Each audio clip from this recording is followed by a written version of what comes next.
everybody, this is Pam Caughey, and I thought I would just show you, first of all, I've got a brand new canvas on my wall, but I have a special way to hang it without any staples. So I'm going to show you a close-up of the system.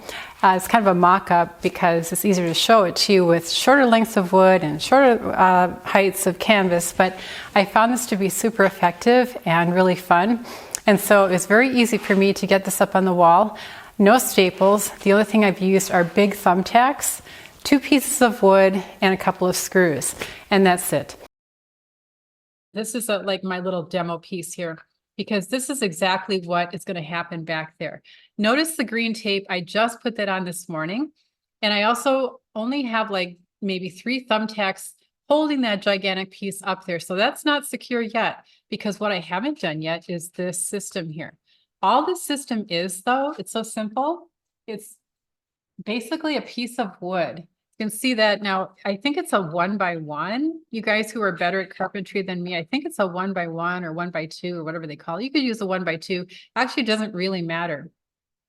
But what I do want to show you about whatever wood you do use is that notice there is a hole in the middle here, and it is countersunk, which just means that it's wider on the surface and then it gets smaller, and that allows like a flathead screw to just lay flush in there. Now that's not totally important at all, but that's what my husband did. Now there's one on the end, one on the middle, and one on this end here.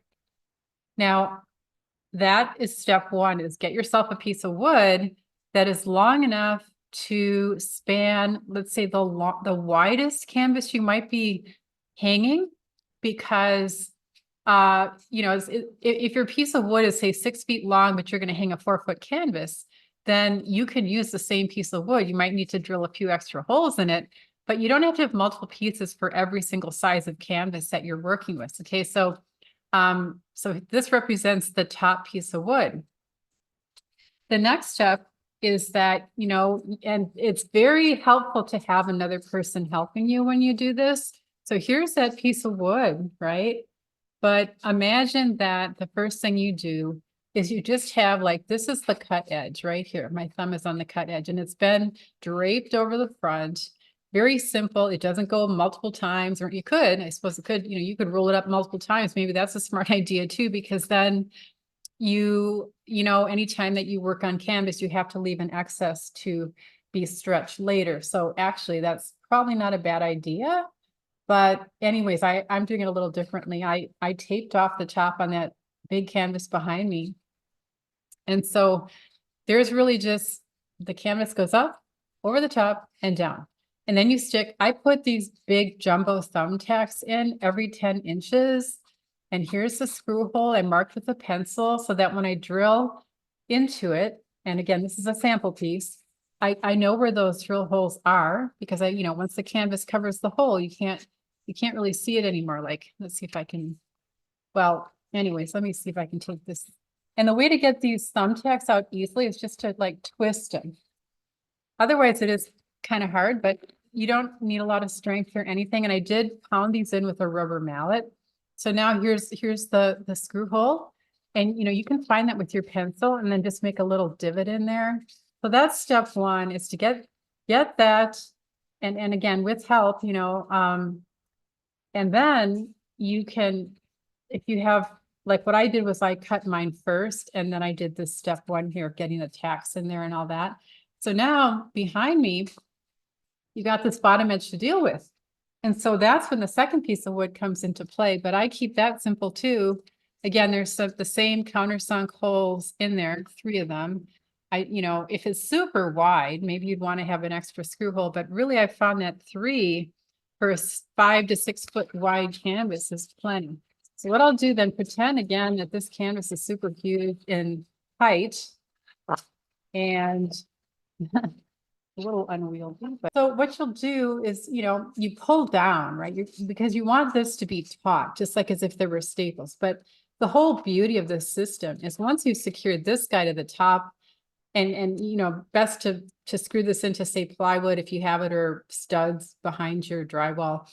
Then you want to really pull down on that canvas and drill in your first screw, like the middle one.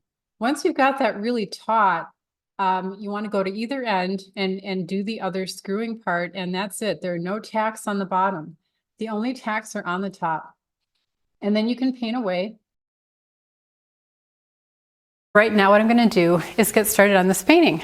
As far as my palette goes, it may end up being more of a limited palette, but for now, I kind of want to just not have any limitations. I'm not worried about harmony or anything like that, but I do want to go for some really big areas of color.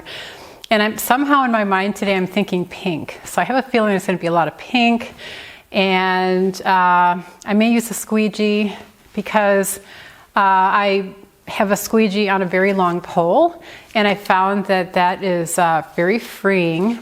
It's also very easy to clean, unlike a brush. And so might be using some of those tools. For me, it's just like getting started in any way that sounds like fun. So I hope it sounds like fun to you, and I hope you'll like and comment and subscribe to my channel, because that lets me know that you're interested in more content. Okay, so here goes. I'm feeling like pink, so I'm going to start out with Nova Colors Hot Pink. Why not? Such a fun color. And squeegees work great too. There's always more things to try. I really just want to coat this entire canvas with paint and get some layers on here. So I'm trying to fill the weave of this canvas, which is a pretty inexpensive canvas, but also just have some thick and thin areas.